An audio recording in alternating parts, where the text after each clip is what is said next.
ఇక్కడ మనతో పాటు సిపిఎం పార్టీ సీనియర్ నాయకులు రాములు గారు మనతో పాటు ఉన్నారు. ఒకసారి ఇక్కడ ఏం జరుగుతుంది అనేది వాళ్ళని అడిగి తెలుసుకుందాము. సిపిఎం పార్టీ రాష్ట్ర మహాసభలు జరుగుతున్నాయి కదా, అసలు ఇక్కడ ఏం జరుగుతుంది? ఈ మహాసభలో ప్రధానంగా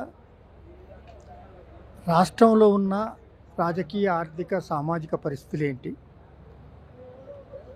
వాటిని చర్చించడం కోసం, ఈ గత 3 సంవత్సరాల్లో జరిగిన పరిణామాలని సమీక్షించుకోవటం కోసం, అదేవిధంగా భవిష్యత్తులో తీసుకోబోయే కార్యక్రమాలని నిర్దేశించుకోవటం కోసం ఈ మహాసభ జరుగుతుంది.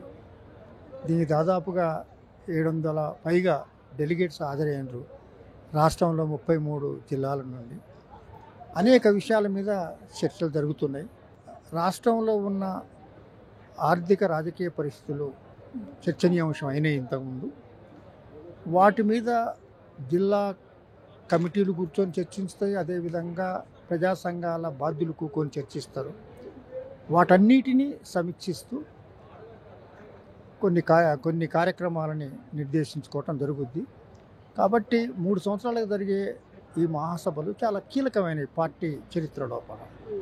కాబట్టి ఇంత ప్రత్యేకమైన ప్రయత్నాలు ఈ మహాసభల తీసుకుంటారు.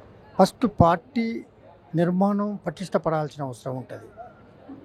ఆ పార్టీని పటిష్టపరచడం కోసమే ప్రత్యేకమైన ప్రయత్నాలు జరిగినాయి. సరే, అవి సరిపోలేదు. ఇంకా ప్రత్యేకంగా కేంద్రీకరించి రాబోయే 3 సంవత్సరాల లోపల మన పార్టీని బలిష్టపరచాలి. పార్టీని బలిష్టపరిస్తేనే మిగతా వామపక్ష ప్రజాతంత్ర శక్తులు కూడా మన దగ్గరికి రావడానికి అవకాశం ఉంటుంది. వాటిని ఆసరా చేసుకొని రాష్ట్రంలో ఒక ప్రత్యామ్నాయాన్ని ఏర్పాటు చేయాలి. అదేవిధంగా దేశవ్యాప్తంగా బీజేపీ ఈ మతోన్మాదాన్ని, తర్వాత ఈ సామాజిక న్యాయానికి వ్యతిరేకంగా అది పనిచేస్తుంది. దానికి వ్యతిరేకంగా పోరాటం చేయడానికి అభ్యుదయ శక్తులన్నింటినీ ఐక్యపరచాలనే కర్తవ్యాన్ని కూడా నిర్దేశించుకోవటం జరిగింది ఇక్కడ. సార్, ఇప్పుడు బీజేపీ ప్రభుత్వం రావడం వల్ల మీకు జరిగే నష్టం ఏంటి? ఒకటి, బీజేపీ ప్రభుత్వం రావటం వల్ల ఏమైందంటే కులాలు, మతాలు అనేవి బాగా పెచ్చరిల్లటానికి బీజేపీ కారణమవుతుంది. మతోన్మాదాన్ని రెచ్చగొడుతుంది.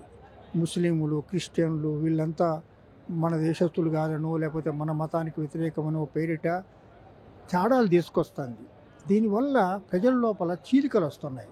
అసలు ప్రజల అసలు సమస్యలు పేదరికం, నిరుద్యోగం, నిరక్షరాస్యత ఇలాంటి సమస్యలన్నీ పక్కకి పోతున్నాయి. ఆ బీజేపీ అనుసరించే ఈ మతోన్మాద ప్రచారానికి వ్యతిరేకంగా, వాళ్ళ చర్యలకు వ్యతిరేకంగా, ప్రభుత్వాన్ని ఆసరా చేసుకొని వాళ్ళు చేస్తున్న నిర్బంధాలకు వ్యతిరేకంగా, ప్రజాస్వామ్య హక్కులని కాలరాస్తున్న వాటికి వ్యతిరేకంగా ఈ ప్రజానీకాన్ని సమీకరించే కర్తవ్యాన్ని ఇప్పుడు ఎంపిక చేసుకుంటున్నాం మేము.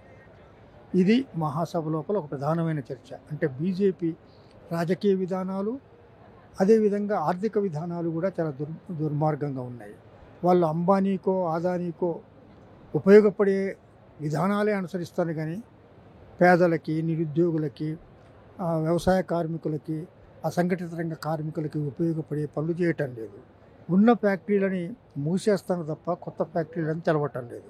వీరన్నిటికి వ్యతిరేకంగా అటు ఆర్థికమైన అంశాలకు మీద, ఇటు సామాజిక సాంస్కృతిక అంశాల మీద, ఈ మతోన్మాదం, కులోన్మాదాన్ని రెచ్చగొట్టడం మీద మేము దాని గురించే ప్రత్యేకంగా మేము ఆలోచిస్తున్నాం. దానికి వ్యతిరేకంగా ఇప్పుడు కార్యక్రమం తీసుకుంటాం. Okay sir, thank you sir.